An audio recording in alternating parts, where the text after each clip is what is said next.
भारत माता की, भारत माता की।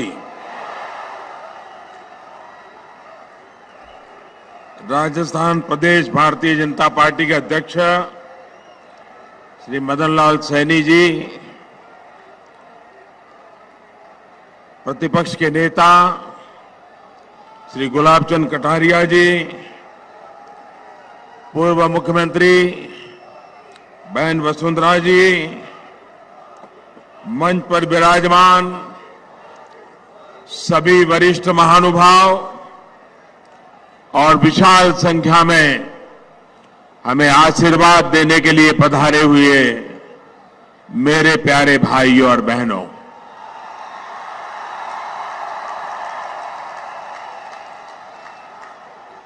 जय श्री डिग्गी कल्याण धणी जी, अन्नपूर्णा डूंगरी गणेश जी ने वंदन, भगवान श्री देवनारायण जी री धरती, मांडव ऋषि री तपोभूमि, टांक न नमन,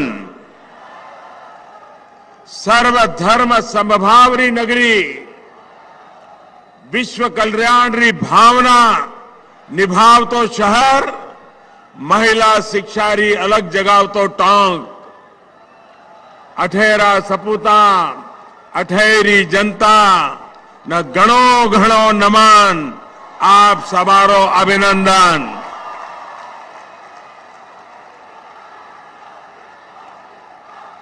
मैं सबसे पहले तो भारतीय जनता पार्टी की तरफ से आपकी क्षमा चाहता हूं, क्योंकि मैं हेलीकॉप्टर से देख रहा था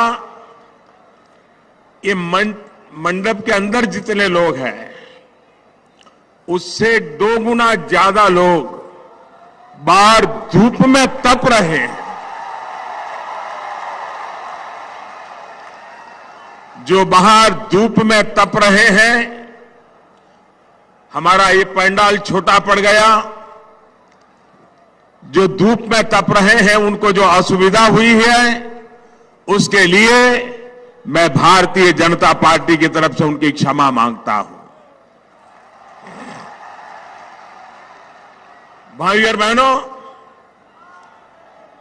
टोंक और सवाई माधोपुर की धरती से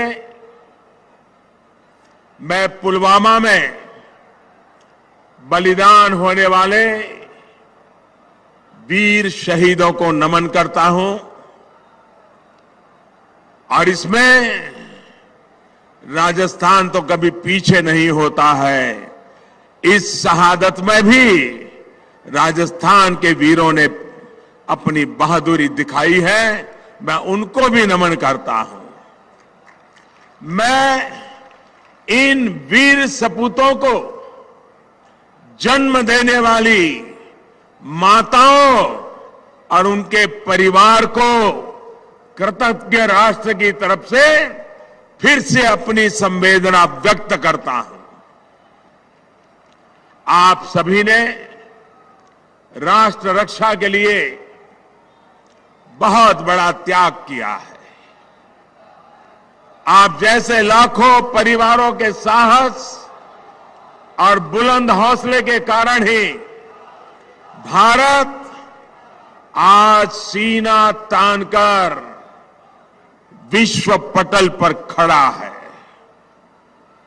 साथियों, संपूर्ण देश तो आपके साथ है ही, आज पूरा विश्व भी आपके साथ है। दुनिया के ज्यादातर देश, दुनिया की हर बड़ी संस्था आज पुलवामा में करवाए गए आतंकी हमले के खिलाफ एकजुट है, एक स्वर से बोल रही है।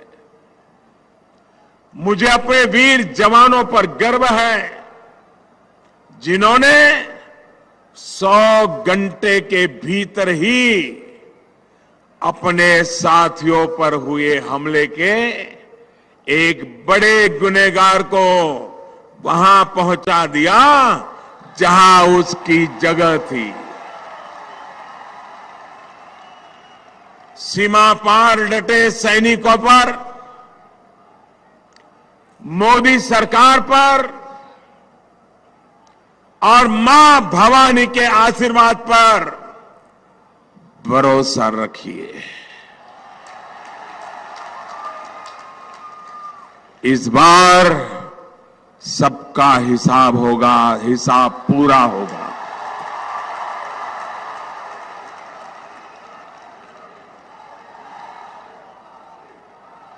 मैं राजस्थान के लोगों से जानना चाहता हूं, मानवता के ऐसे दुश्मनों को सबक सिखाना चाहिए कि नहीं सिखाना चाहिए? इंसानियत के ऐसे दुश्मनों का चुन चुन करके हिसाब होना चाहिए कि नहीं होना चाहिए? दुनिया भर में इनका दाना पानी बंद होना चाहिए कि नहीं होना चाहिए? साथियों, आपका एक प्रधान सेवक इसी काम में जुटा है।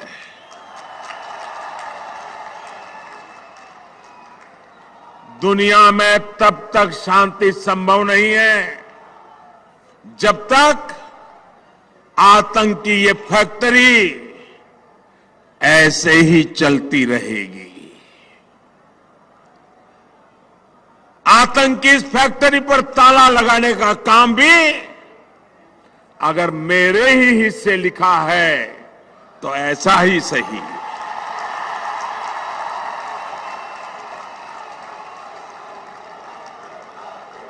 आज आतंक के विरुद्ध पूरी दुनिया में एक व्यापक मत बन चुका है। आतंक के गुनहगारों को सजा देने के लिए हर मोर्चे पर मजबूती के साथ हम आगे बढ़ रहे हैं। ये संकल्प सिर्फ मोदी का नहीं है, 130 करोड़ हिंदुस्तानियों का है। क्योंकि ये राजनीति से ऊपर राष्ट्र नीति का, राष्ट्र की सुरक्षा और स्वाभिमान का सवाल है। भाइयों और बहनों, पुलवामा हमले के बाद आपने भी देखा है कि कैसे एक एक करके पाकिस्तान का हिसाब लिया जा रहा है। हमारी सरकार के फैसलों की वजह से वहां हड़कंप मचा हुआ है। देश में रहते हुए अलगाववाद को हवा दे रहे लोगों पर भी कार्रवाई सख्त हुई है और सख्त होती रहेगी। साथियों, अब ये बदला हुआ हिंदुस्तान है। ये दर्द सरकार चुपचाप नहीं, ये दर्द सह करके हम चुपचाप नहीं बैठते। हम आतंक को कुचलना भी जानते हैं। ये नई रीति और नई नीति वाला भारत है। लेकिन मैं आज राजस्थान की इस वीर धरती से मैं देश के आक्रोश से भरी हुई जनता को, विशेषकर युवाओं से भी कुछ आग्रह करना चाहता हूं। सेना को हमने पूरी तरह खुली छूट दे दी है।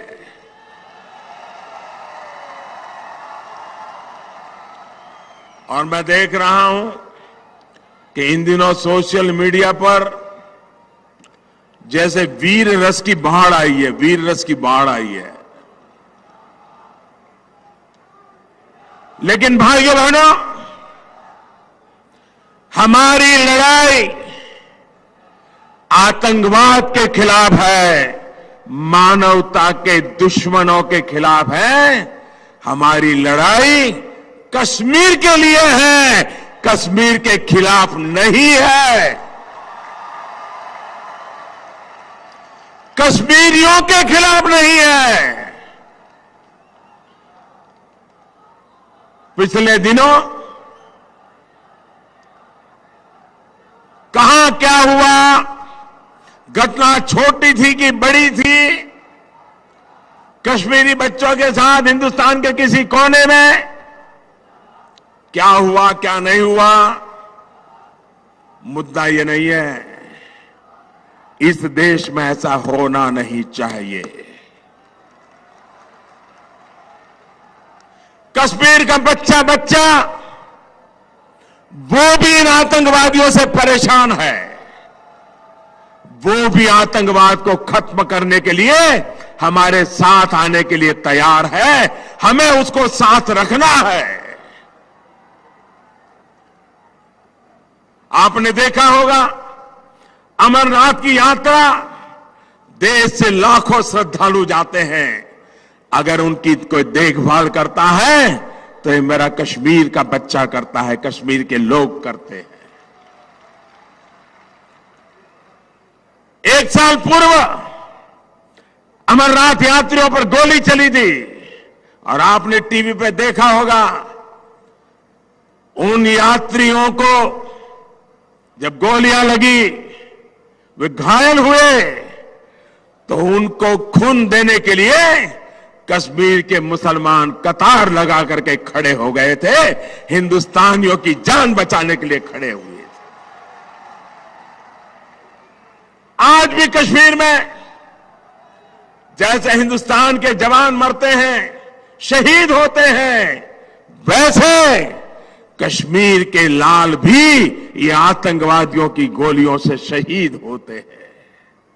और इसलिए जब कुछ लोग, भले वो 2 हो, 4 हो, 5 हो, लेकिन ऐसे लोगों की ऐसी हरकतें उन लोगों को ताकत देती है जो भारत तेरे टुकड़े होंगे गैंग वालों को आशीर्वाद देने जाते हैं।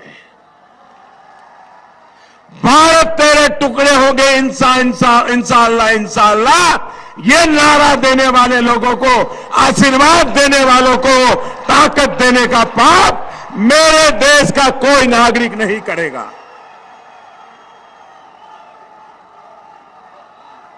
हिंदुस्तान के किसी भी कोने में मेरा कश्मीर का लाल, उसकी हिफाजत करना मेरे हिंदुस्तान के हर नागरिक का काम है। बताओ भाइयों, हाथ उठाकर आप ये जिम्मेवारी निभाओगे क्या?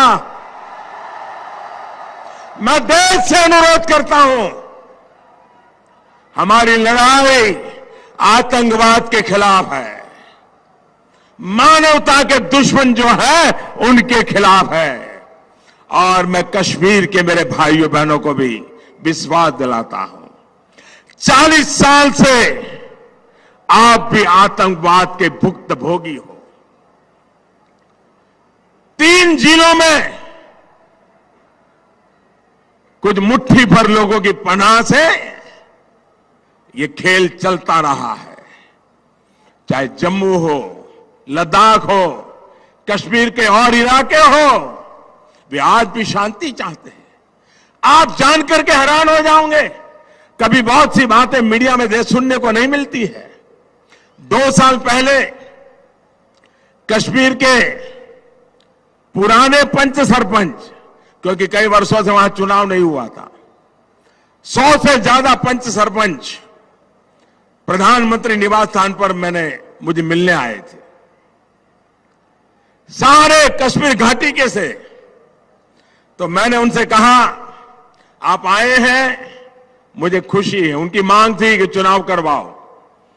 वहां पंचायत के चुनाव नहीं हो रहे थे, अभी पंचायत के चुनाव हो गए और आप जानकर के खुशी होंगे 70-75% मतदान करके पंचायत के चुनाव में लोगों ने हिस्सेदारी की है। भाइयों बहनों, उन सरपंचों से मैंने कहा था 2 साल पहले, तब तो सरपंच नहीं रहे थे लेकिन पहले सरपंच थे, मैंने उनसे कहा आप मुझे एक वादा करिए और वादा निभाना होगा। तो मेरे कश्मीर घाटी के इन भाइयों बहनों ने मुझे कहा कि मोदी जी आप कहिए, हम अपना सर कटा देंगे लेकिन वादा नहीं तोड़ेंगे। मैंने कहा लेकिन आपने मैं क्या मांगता हूं वो तो सुना नहीं है। बोले आप कुछ भी कहिए हम पूरा करेंगे। और मेरे भाइयों बहनों, मैं देश के सामने पहली बार यह घटना सुना रहा हूं। मैंने उनसे कहा, कश्मीर घाटी के पंच सरपंचों से मैंने कहा कि आप घाटी में ये आतंकवादी स्कूलें जला रहे हैं, इसको बंद करवाइए, किसी भी हालत में होना नहीं चाहिए। सबके सब पंच सरपंच ने मुझे कहा कि मोदी जी इसके बाद हम जान की बाजी लगा देंगे लेकिन आतंकवादियों को स्कूल जलाने नहीं देंगे। मैंने उनसे कहा था जब आतंकवादी स्कूल जलाता है तब इमारत नहीं जलाता है, आपके बच्चों का भविष्य जलाता है। और आज मैं गर्व के साथ कहता हूं कि मेरे कश्मीर के घाटी के उस पंच सरपंचों ने आज 2 साल हो गए एक भी स्कूल जलने नहीं दिया है। आतंकवादियों को पकड़वा दिया, आतंकवादियों की खबर पुलिस को दी लेकिन स्कूल जलने नहीं दिया है। और इसलिए मेरे भाइयों बहनों, गलती से भी अगर हमें लड़ाई जीतनी है, आतंकवाद को जड़ से उखाड़ना है, तो हम गलती न करें। आतंकवादी हैं, कश्मीरी आज भी आतंकवादियों के कारण मुसीबतें झेल रहा है, वो भी उससे मुक्ति चाहता है। लेकिन पहले सरकारों ने ऐसे बीज बोए कि उनके सपने पूरे नहीं हुए। आज कश्मीरियों के सपने अगर कोई पूरा करेगा तो यही हिंदुस्तान करेगा, यही हिंदुस्तान की सरकार करेगी। मेरे भाइयों बहनों, पाकिस्तान में नई सरकार बनी तो स्वाभाविक है जो नए प्रधानमंत्री बने थे प्रोटोकॉल के तहत मैंने उनको फोन करके बधाई दी थी। पाकिस्तान के नए प्रधानमंत्री, क्रिकेटर के रूप में तो लोग उनको जानते हैं। और मैंने उनसे कहा था बहुत लड़ लिया हिंदुस्तान पाकिस्तान ने, पाकिस्तान ने कुछ नहीं पाया, हर लड़ाई हमारे वीर जीत चुके हैं और यह सिलसिला आगे भी जारी रहेगा। और मैंने उनसे कहा था कि अब आप तो राजनीति में आए हो, खेल की दुनिया से आए हो, आओ भारत और पाकिस्तान मिलकर के हम गरीबी के खिलाफ लड़े, अशिक्षा के खिलाफ लड़े, अश्रद्धा के खिलाफ लड़े। ये बात मैंने उनको उस दिन कही थी और उन्होंने मुझे एक बार और भी बताई थी कि मोदी जी मैं पठान का बच्चा हूं, मैं सच्चा बोलता हूं, सच्चा करता हूं। आज पाकिस्तान के प्रधानमंत्री की इन शब्दों को कसौटी पर कसने की जरूरत है। मैं देखता हूं वो अपने शब्दों पर खड़े उतरते हैं कि नहीं उतरते हैं। भाइयों बहनों, आज इस अवसर पर मैं हर उस हिंदुस्तानी का भी आभार व्यक्त करता हूं जो शहीदों के परिवारों की आर्थिक तौर पर मदद के लिए आगे आए हैं।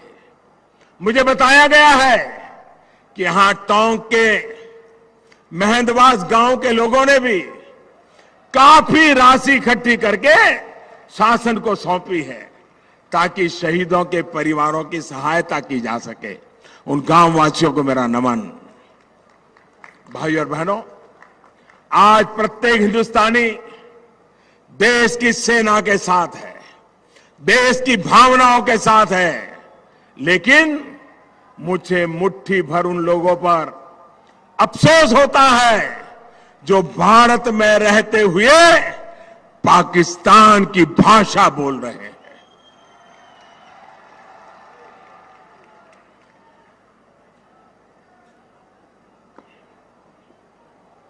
भाइयों बहनों, ये वही लोग हैं जो पाकिस्तान जाकर कहते हैं कुछ भी करो लेकिन मोदी को हटाओ। ये वही लोग हैं जो मुंबई हमले के बाद आतंक के सरपरस्तों को जवाब देने की हिम्मत नहीं दिखा पाए थे। ऐसे लोग न देश के जवान के हैं और न ही देश के किसान के हैं। यही इसी राजस्थान में इन्हीं लोगों ने कहा था कि अगर सत्ता में आए तो 10 दिन में किसानों का कर्ज माफ कर देंगे। ऐसा कहा था ना? 10 दिन पूरे हो गए क्या? उनके तो कैलेंडर में 10 दिन पूरे होते ही नहीं है। 55 साल एक परिवार ने राज किया तो भी उनको लगता है कि वो कुछ करने के लिए कुछ और चाहिए। भाइयों बहनों, आप बताइए, क्या वादे के मुताबिक कर्ज माफी हुई क्या? जरा पूरी ताकत से बताओ, देश सुने। क्या कर्ज माफी हुई क्या? 10 दिन का वादा किया था कि नहीं किया था? और अभी हमारे विपक्ष के नेता गुलाब चंद जी कटारिया बता रहे थे कि जरा हिम्मत है तो आंकड़े घोषित करो, आंकड़े घोषित करो, कितना रुपया दिया, किस किसान को दिया। नहीं करेंगे। ये झूठ बोलना इनकी फितरत में है जी। क्या ये बड़ी बड़ी बातें करने वालों ने अपना वादा निभाया क्या? भाइयों और बहनों, इन लोगों की कर्ज माफी की कलई भी हर प्रकार से हज रोज खुल रही है। देश के किसानों से विश्वासघात करने का इनका तरीका अब पूरी तरह खुल करके सामने आ गया है। साथियों, जुबानी जमा खर्च करने वालों को राजस्थान की परंपरा का भान नहीं है। ये वो राजस्थान की धरती है, यहां जुबान की क्या कीमत होती है ये आज के ये लोगों को पता तक नहीं है। राजस्थान एक बार जुबान दे देता है तो जुबान के लिए जिंदगी दे देता है। लेकिन बोल दिया 10 दिन, बोल दिया, अब कुछ नहीं, खो गए। उन्होंने जो किया वो उनका कर्म है। भाजपा का केंद्रीय सरकार के संस्कार अलग है। हमारी सरकार जो वादा करती है वो निभाती भी है। हमने किसानों से एमएसपी लागत का 1.5 गुना समर्थन मूल्य देने का वादा किया था। उसको पिछले ही साल पूरा किया जा चुका है। इस बजट में हमारी सरकार प्रधानमंत्री किसान सम्मान निधि नाम से एक ऐतिहासिक योजना भी लेकर आई है। ये वैसी योजना नहीं है जैसी कांग्रेस हर 10 वर्ष के अंतर पर लाती है। आपको याद होगा, कांग्रेस साल 2008 में कर्ज माफी लेकर आई थी और चुनाव के पहले कर्ज माफी का उनको बुखार आता है और कहने के लिए 50-55 हजार करोड़ रुपए का कर्ज माफ किया गया था। और उसका लाभ भी औसतन 100 अगर किसान है कुल, तो मुश्किल से 20 या 25 किसान को ही उसका लाभ मिला था, और वो भी जिन्होंने बैंक से लोन लिया था। शराब से जो पैसे लेके आए थे वो तो लूटते ही रह गए। साथियों, हमने जो योजना बनाई है उससे देश के औसतन 100 में से लगभग 90 किसानों को सीधा लाभ मिलने वाला है। उनकी योजना से कितनों को लाभ? 20-25 को। हमारी योजना से कितनों को लाभ? 100 में से 90 को। मुझे बताइए, हमारी योजना किसान का भला करेगी कि नहीं करेगी? करेगी कि नहीं करेगी? भाइयों बहनों, और वो एक बार नहीं, हर साल मिलेगा। ये सबसे बड़ी बात है। अगर कांग्रेस की योजना से तुलना करूं तो आने वाले 10 वर्षों में हमने जो योजना बनाई है, प्रधानमंत्री किसान सम्मान योजना से 7.5 लाख करोड़ रुपया, याद रखिए, 7.5 लाख करोड़ रुपया सीधा किसानों के बैंक खातों में जमा होने वाला है।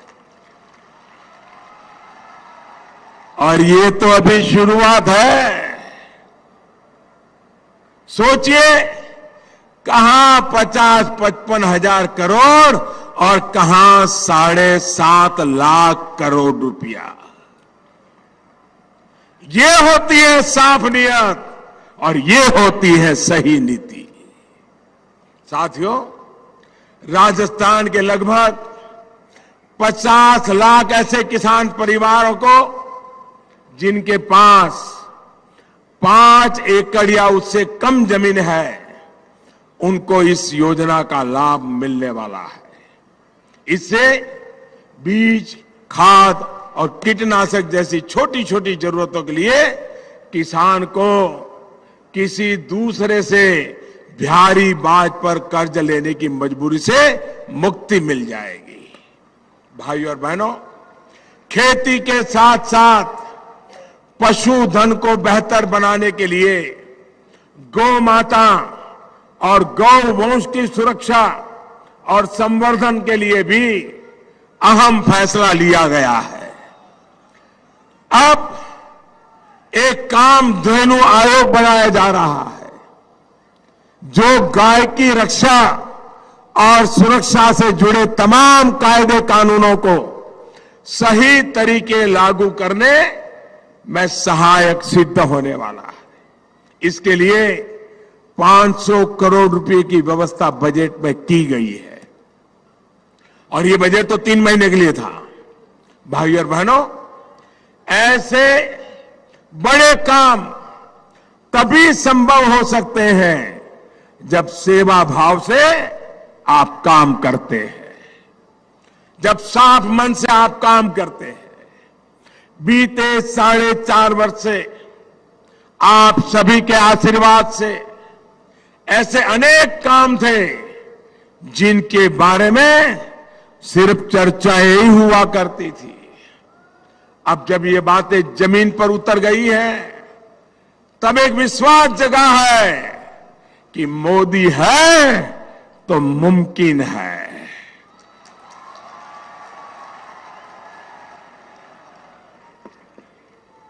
साथियों, राजस्थान के मेरे भाइयों बहनों और खासकर मेरे फौजी भाइयों को याद होगा कि कैसे 40 साल से उन्हें 1 रैंक 1 पेंशन के नाम पर झूठे दिलासे दिए गए। सिर्फ 500 करोड़ रुपए की बातें करके कहा गया कि 1 रैंक 1 पेंशन लागू हो जाएगा, लेकिन फिर भी किया नहीं। 40 साल आज जवानों के नाम पर आंसू बहाने वाले लोगों को उनके मुंह में शब्द शोभा नहीं देते। ये हमारी सरकार है, जिसने वन रैंक वन पेंशन लागू किया और 20 लाख पूर्व फौजियों को लगभग 11,000 करोड़ रुपए के एरियर भी दे दिए। ये काम इसलिए हुआ क्योंकि मोदी है तो मुमकिन है। भाई और बहनों, आप मुझे बताइए, क्या कोई सोच सकता था कि ऐसी सरकार आएगी जो गरीब की रसोई से धुएं खत्म करने के लिए काम करेगी? लेकिन उज्ज्वला योजना के तहत राजस्थान के करीब करीब 50 लाख गैस कनेक्शन देकर हमने ये भी संभव कर दिखाया। ये भी काम हुआ है क्योंकि मोदी है तो मुमकिन है। साथियों, हमारे देश में गरीबों को घर देने की योजनाएं भी कई दशकों से चलती रही थी, लेकिन गरीबों को घर के लिए ठोस काम नहीं हुआ। पहले की सरकारों के समय एक एक घर बनने में 3-3 साल लग जाते थे। अब हमारी सरकार 2022 तक देश के हर बेघर को पक्का घर देने पर तेज गति से आगे बढ़ रही है। 4.5 साल में 1.5 करोड़ से ज्यादा गरीब परिवारों को पक्के घर की चाबी दे दी जा चुकी है। हम लक्ष्य की तरफ बढ़ रहे हैं और इससे पाकर रहेंगे, क्योंकि मोदी है तो मुमकिन है। साथियों, क्या कोई सोच सकता था कि सिर्फ 4-4.5 साल में राजस्थान के 2.5 करोड़ गरीबों के बैंक खाते खुलवाए जाएंगे? ये हुआ है क्योंकि मोदी है तो। इसी तरह क्या कोई सोच सकता था कि सिर्फ 1 रुपये महीना और 90 पैसे प्रतिदिन के प्रीमियम पर गरीबों को 2-2 लाख रुपए का बीमा सुरक्षा कवच मिलेगा? लेकिन ये भी हुआ है और राजस्थान के करीब करीब 70 लाख गरीब परिवार इससे जुड़े हैं। ये काम हुआ है क्योंकि मोदी है तो। साथियों, सरकारी सेवा और शिक्षण संस्थाओं में सामान्य वर्ग के गरीब बच्चों को आरक्षण का मामला ही लीजिए। दशकों से इसको लेकर मांग हो रही थी, लेकिन संविधान में संशोधन जैसा गंभीर प्रयास किसी ने नहीं किया। इसके पीछे नीयत की कमी भी थी और केंद्र में पहले जो बिना बहुमत वाली सरकारें थी उनकी अपनी मजबूरी भी थी। लेकिन आपने जो मजबूत सरकार 4.5 वर्ष पहले बनाई, उसने ये हौसला दिखाया और आज गरीबों को 10% का आरक्षण हकीकत बन गया है। ये काम भी इसलिए हुआ क्योंकि मोदी है तो मुमकिन है। आरक्षण की ये व्यवस्था किसी भी वर्ग के आरक्षण को छेड़े बिना उनके अधिकारों को बनाए रखते की गई है। इतना ही नहीं, जो हमारे उच्च शिक्षा के संस्थान हैं उसमें सीटों की संख्या 25% तक बढ़ाने का भी फैसला लिया गया है, ताकि बाकी साथियों को भी कोई परेशानी झेलनी न पड़े। भाई और बहनों, टोंक में तो मशहूर वनस्थली विद्यापीठ है, जिसने देश में लंबे समय तक शिक्षा और अवसरों से वंचित रहे वर्ग, हमारी बेटियों को सशक्त करने में अपनी अहम भूमिका निभाई है। मुझे बताया गया है कि वनस्थली में जो अटल इंक्यूबेशन सेंटर बनाया गया है, वहां पर हमारी बेटियां स्वास्थ्य और कृषि से जुड़ी बेहतरीन रिसर्च कर रही है, ऐसे उत्पाद बना रही हैं जो जमीन पर अपना प्रभाव दिखा रही है। कुछ समय पहले मेरी यहां की कुछ छात्राओं से वीडियो कॉन्फ्रेंस के माध्यम से बात भी हुई थी। साथियों, बीते 4.5 वर्षों में बेटियों की शिक्षा से लेकर रोजगार के साधनों से जोड़ने के लिए भी महत्वपूर्ण प्रयास किए गए हैं। बेटी बचाओ बेटी पढ़ाओ योजना का राजस्थान में अनेक जिलों में बहुत सकारात्मक प्रभाव देखा गया है। राजस्थान की ही भूमि से हमारी सरकार ने राष्ट्रीय पोषण अभियान की भी शुरुआत की थी। मातृत्व अवकाश को 12 हफ्ते से बढ़ाकर 26 हफ्ते करने का फैसला, या फिर बेटियों को फाइटर पायलट बनाने का फैसला, ये तभी संभव हो पाया जब केंद्र में पूर्ण बहुमत वाली एक मजबूत सरकार रही है, भाजपा की सरकार रही है। साथियों, आज देश आत्मविश्वास से भरा है। ये तभी हुआ है जब दशकों के इंतजार के बाद वन रैंक वन पेंशन प्राप्त हुई, किसानों को सीधी सहायता मिली, गरीबों को आरक्षण मिला, मुफ्त इलाज की आयुष्मान योजना मिली, देश की साख बढ़ी और दुश्मन में करारे जवाब का खौफ पैदा हुआ। ऐसे अनेक कारण हैं जिसकी वजह से देशवासियों को लगता है कि मोदी है तो मुमकिन है। लेकिन मोदी को आपके आशीर्वाद से ही शक्ति मिलती है, आपके एक एक वोट से शक्ति मिलती है। आपका ये आशीष बना रहेगा। इसी विश्वास के साथ इतनी बड़ी तादाद में जोम और जुस्से के साथ किसान हो, जवान हो, बहन हो, बेटियां हो, आप आशीर्वाद देने के लिए आए। मैं हृदय से आपका बहुत बहुत आभारी हूं। मेरे साथ पूरी ताकत से बोलिए, भारत माता की। दोनों मुट्ठी बंद करके पूरी ताकत से बोलिए, भारत माता की, भारत माता की, भारत माता की। बहुत बहुत धन्यवाद। माननीय प्रधानमंत्री जी, आपने जो आह्वान किया है